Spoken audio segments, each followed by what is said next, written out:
नमस्कार, आदाब। लंत्रानी न्यूज में आपका स्वागत है। देखिए आज की खास खबर। दोस्तों, आज दोपहर में all India Momin conference Maharashtra व ऑल इंडिया मजलिस मुशावरत का वफद रोजनामा हिंदुस्तान मुंबई के मालिक व मुदीर व महाराष्ट्र सदर मजलिस मुशावरत जनाब सरफराज आरजू की क़यादत में वफद के अरकान उमर लकड़ावाला सदर Mumbai All India Momin Conference, Parvez Ansari secretary general Maharashtra Momin Conference व नायब सदर ऑल इंडिया मजलिस मुशावरत, मुशीर अंसारी खाजिन Maharashtra Momin Conference, Shakeel Ansari secretary Maharashtra Momin Conference, Akif Dufedar कारगुजार सदर छत्रपति शिवाजी ब्रिगेड महाराष्ट्र, मोइज अंसारी सदर जालना जिला मोमिन कॉन्फ्रेंस व दीगर जिले के ओहदेदारान के हमरा अंतराली सराठी जालना पहुंचा, जहां वफद ने मराठा रिजर्वेशन के मुतालिबात को लेकर मरण अनशन पर बैठे नौजवान मनोज जरांगे पाटिल को दोनों ही तंजीमों की हिमायत के खतूत सुपुर्द किए। हाजरीन से खिताब करते हुए वफद के अरकान जनाब सरफराज आरजू, जनाब आकिफ दुफेदार व जनाब उमर लकड़ावाला ने गुज़श्ता दिनों मुजाहिरीन पर पुलिस के जरिए हुई लाठीचार्ज की भरपूर मजम्मत करते हुए मुस्लिम तबके की हर तरह से हिमायत का यकीन दिलाया। खाती पुलिस अफसरान को सजा देने की मांग करते हुए महाराष्ट्र के deputy chief minister Shri Devendra Fadnavis के इस्तीफे की भी मांग की और मराठा समाज के रिजर्वेशन की मांग की हिमायत की। मैं सोहेल अंसारी, देखते रहिए लंत्रानी न्यूज़ लाइव। चाहता हूँ तो आकिफ दफेदार साहब आप बताएं कि मतलब आप यहाँ ये क्या जगह है, हमारे दर्शकों को बताएं और किस लिए हम यहाँ पर आए हुए हैं। जी, ये जालना डिस्ट्रिक्ट का अंतरावली सराठी गांव है और ये वही गांव है जहां पर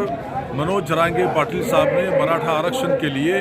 पिछले कई दिनों से कुपोषण यानी कि भूख हड़ताल कर रखी है और अभी फ़िलहाल उन्होंने पानी भी लेना बंद किया है और उनका कहना है कि अगर मराठा आरक्षण हुकूमत महाराष्ट्र मंजूर नहीं करती है तो मैं इसी तरह अपनी जान दे दूँगा। कुछ दिन पहले पुलिस ने इंतहाई बर्बरियत के साथ यहाँ पर लाठीचार्ज की, गोलियां भी चलाई जिसमें कई लोग जख्मी हुए, दर्जनों जख्मी हुए, जबकि ये पुरअमन तरीके से और दस्तूरी तौर पर यहाँ पर उनकी भूख हड़ताल जारी थी, तहरीक जारी थी मराठा आरक्षण के लिए। अमन पसंद तहरीक या आंदोलन चलाने वालों पर इस तरह से बर्बरियत करना, जुल्म ढाना, ये सरासर न सिर्फ ये कि संविधान में दिए गए बुनियादी हुकूक की खिलाफ वर्जी है बल्कि ये इंसानी हुकूक की भी खिलाफ वर्जी है। हम जानते हैं कि मराठा आरक्षण की लड़ाई करीब करीब पिछले 25 से ज़्यादा सालों से जारी है और अभी तक कुल मिलाकर नतीजा ये है कि मराठा समाज को आरक्षण यानी कि रिजर्वेशन नहीं मिला है। हम महाराष्ट्र के मुसलमान और मुख्तलिफ महाराष्ट्र के मुसलमानों की तंजीमें आज यहाँ पर इस अंतरावली सराठी गांव में मनोज पाटिल साहब से मिलकर गैर सगाली के तौर पर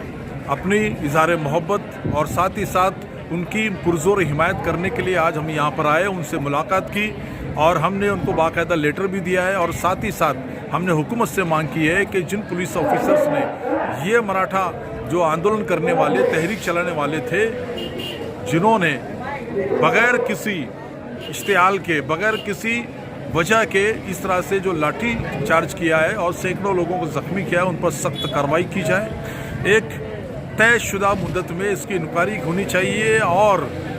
क्या इंक्वायरी की फैक्ट फाइंडिंग है वो भी पूरे महाराष्ट्र को पता चलना चाहिए। साथ ही साथ महाराष्ट्र के जो होम मिनिस्टर हैं उनको फ़ौरन इस्तीफा देना चाहिए और हमारी ये मांग है कि बीजेपी सरकार जो मरकज़ी सरकार है वो अगर वाकई ईमानदार है मराठा आरक्षण को देने के लिए तो मोदी सरकार को चाहिए कि वो पार्लियामेंट में इस तरह का बिल लाए जिस तरह से उन्होंने सवर्ण यानी कि ऊंची जाति के लोगों को EVS इकोनॉमिकली वीकर सेक्शन इस तरह से जो उन्होंने पार्लियामेंट में एक बिल लाकर मंजूर करके फौरन पूरे देश के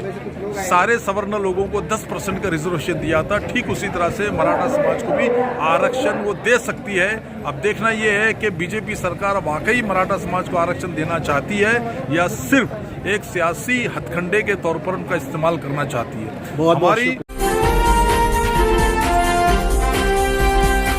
लाइक कीजिए, सब्सक्राइब कीजिए और शेयर कीजिए। बेल आइकॉन का बटन दबाना ना भूलिए और देखते रहिए लंत्रानी न्यूज़ लाइव।